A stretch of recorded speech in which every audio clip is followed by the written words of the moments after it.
When the lines of Steve Kivett's parachutes became entangled during a practice stunt dive, it became impossible for him to cut away a small chute and open his main one.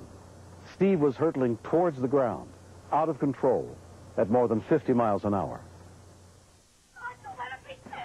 Someone called for an ambulance, while Angie and the others rushed toward the area where Steve was headed. Hello,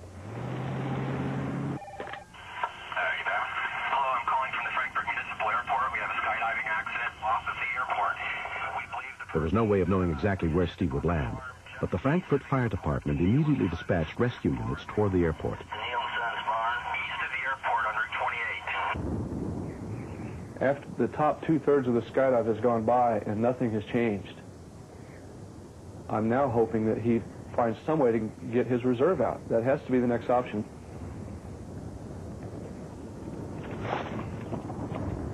And just as I thought that, he better get his reserve out now, I begin to see the red fabric coming off. But it doesn't catch air, it doesn't inflate. And then it really started to sink in. That's when it really started to hit me that, my God, he's going to have to land with this small parachute. And I had no reason to think that he could live through that. I know what a bounce is. I've never, thank God, witnessed one, but there's no way. There's no way on God's earth a person survives that. Oh, man. Gotta get rid of it, Steve. I was screaming on the way down, just yelling to him, "Get rid of it, Steve, get rid of it."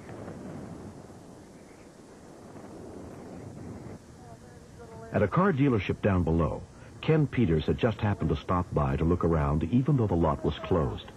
I began to hear voices, but I couldn't really tell audibly what they were saying. So I looked from side to side, couldn't see anybody, but then I just happened to glance up, and I could see two parachutists. The one, judging from the size of the parachute that he was coming down on, he was really in trouble.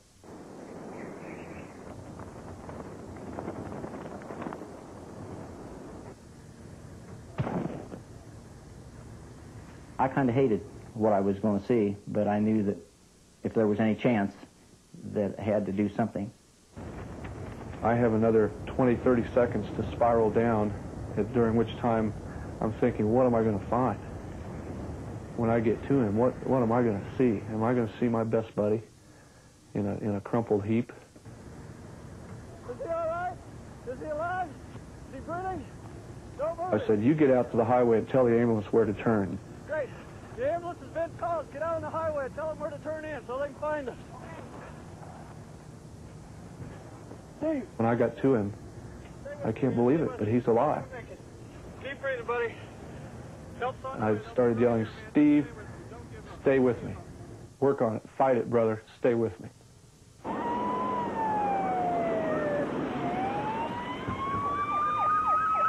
Among the rescuers who treated Steve at the scene was EMT Richard Sheets. I remember thinking there's going to be a very slim chance of this person surviving a fall from 8,000 feet. He had some minimal bleeding through his ears and nose and mouth, but he was conscious and able to talk to us. I was very surprised. We'll be fine, Steve. Where do you hurt, Steve? Just try to relax.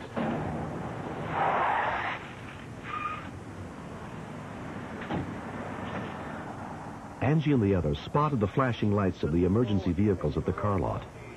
And we looked over there, and I saw blood trickling out of Steve's mouth, and I just thought, there's no way. He hadn't moved at that time or spoken. And then I heard him say, where's Angie? And so I ran over there, and he looks up and says, hi, baby, of all things. And I wanted to touch him so bad, but I didn't know where I could, what I could touch. And the paramedic said you could hold his hand. Steve was rushed to Clinton County Hospital, where he was examined by Dr. Janine Milet. He had injuries everywhere, from head on down. He had breaks in his jaw. He had bleeding into his head. He had breaks in his chest, his ribs, his hip, his ankles. So he really sustained injury everywhere, his entire body. Angie was at the hospital night and day as Steve slowly recovered. He still faced months of grueling physical therapy, but after 6 weeks, he was released from the hospital. The emergency personnel that brought him in were key in making sure that this gentleman survived. One thing it probably did teach me was how much a body could take and still survive. I was very surprised. How high do you want to go? I'm going it. I had thought I was going to die before, but I was never as definite sure as this time. I jumped out of the plane, everything seemed pretty much normal. But as I came out, all the lines entangled, which I didn't know at the time. And then I just threw that little parachute. And that's where all the entanglement started. And you've only got a matter of seconds before you know you're in the index.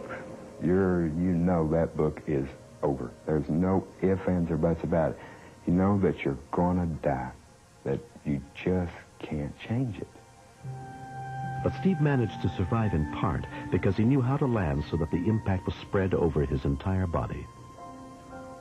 And I thought, you're hurt, but you are alive. I kept thinking, I cannot believe I have lived through this.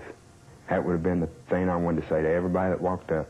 Can you believe I just lived through that? Can you believe I just lived through that? Amazing. The hardest part. To me, there's only one reason. Steve's sense of survival. He could have just gave up and laid there, and that's been it. But he fought. He fought. A year and a half after the accident, Steve Kivett and Angie Sellers were married. After I started skydiving again, I thought, my goodness, people should never desert their dreams. I really do get to fly.